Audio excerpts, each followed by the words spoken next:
السلام علیکم رحمۃ اللہ وبرکاتہ۔ عید کے دن کی فضیلت۔ اعوذ باللہ من الشیطان الرجیم، بسم اللہ الرحمن الرحیم۔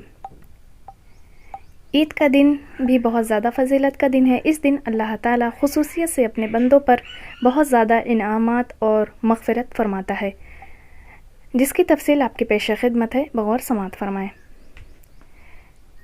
میرے پیارے آقا صلی اللہ علیہ وسلم نے ارشاد فرمایا کہ جب عید کا دن ہوتا ہے تو فرشتے راستوں کے سروں پر بیٹھ جاتے ہیں اور پکارتے ہیں، اے مسلمانوں کے گروہ، چلو رب کریم کی طرف جو نیکی کی توفیق دے کر احسان کرتا ہے، پھر اس پر ثواب دیتا ہے، یعنی خود ہی عبادت کی توفیق دیتا ہے، پھر اس پر خود ہی ثواب عنایت فرماتا ہے۔ اور فرشتے کہتے ہیں کہ تم کو رات میں قیام کا حکم دیا گیا، تم نے قیام کیا، اور تم کو روزے رکھنے کا حکم دیا گیا تو تم نے روزے رکھے اور اپنے پروردگار کی اطاعت کی تو تم انعام حاصل کرو۔ پھر جب نماز پڑھ چکتے ہیں تو فرشتہ پکارتا ہے، آگاہ ہو جاؤ، بے شک تمہارے رب نے تم کو بخش دیا اور تم اپنے گھر کی طرف کامیاب ہو کر لوٹو۔ پس یہ یوم الجائزہ ہے، اور اس دن کا نام آسمان میں یوم الجائزہ یعنی انعام کا دن رکھا گیا ہے۔ عید الفطر کی رات کا نام لیلۃ الجائزہ یعنی انعام کی رات رکھا گیا ہے۔ جب عید کی صبح ہوتی ہے تو حق تعالی شانہ فرشتوں کو تمام شہروں میں بھیجتا ہے۔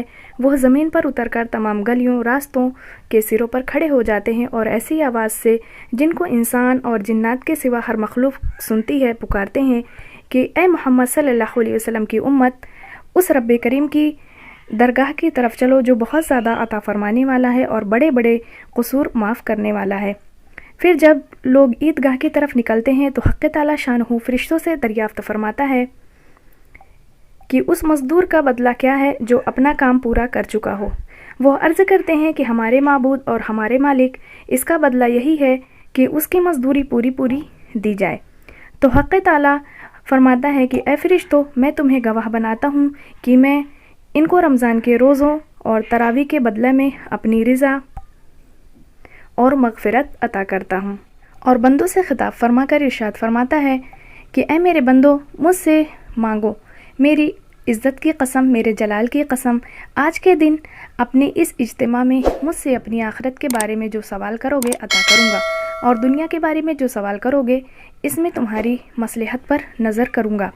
میری عزت کی قسم، جب تک میرا خیال رکھو گے میں تمہاری لغزشوں کی پردہ پوشی کرتا رہوں گا اور ان کو چھپاتا رہوں گا۔ میری عزت کی قسم، میرے جلال کی قسم، میں تمہیں مجرموں اور کافروں کے سامنے رسوا نہ کروں گا۔ بس اب بخشائیں، اپنے گھر کو لوٹ جاؤ، تم نے مجھے راضی کر دیا اور میں تم سے راضی ہو گیا۔ پس فرشتے اس اجر و ثواب کو دیکھ کر جو اس امت کو فطر کے دن ملتا ہے خوشیاں مناتے ہیں اور کھل جاتے ہیں۔ اس مذکورہ احادیث سے ہمیں یہ معلوم ہوا کہ عید اور شب عید دونوں ہی بہت فضیلت اور اہمیت کی حامل ہیں، اور یہ انعامات الہی کی وصولی اور خوشنودی حاصل ہونے کا مبارک دن ہے۔ مگر ہماری شامت اعمال یہ ہے کہ ہم ان مبارک شب و روز میں غلط قسم کے کاموں اور گناہوں میں ایسے منہمک ہو جاتے ہیں کہ اس دن بجائے اللہ تعالیٰ کی خوشنودی حاصل کرنے کے اللہ کی ناراضگی مول لیتے ہیں۔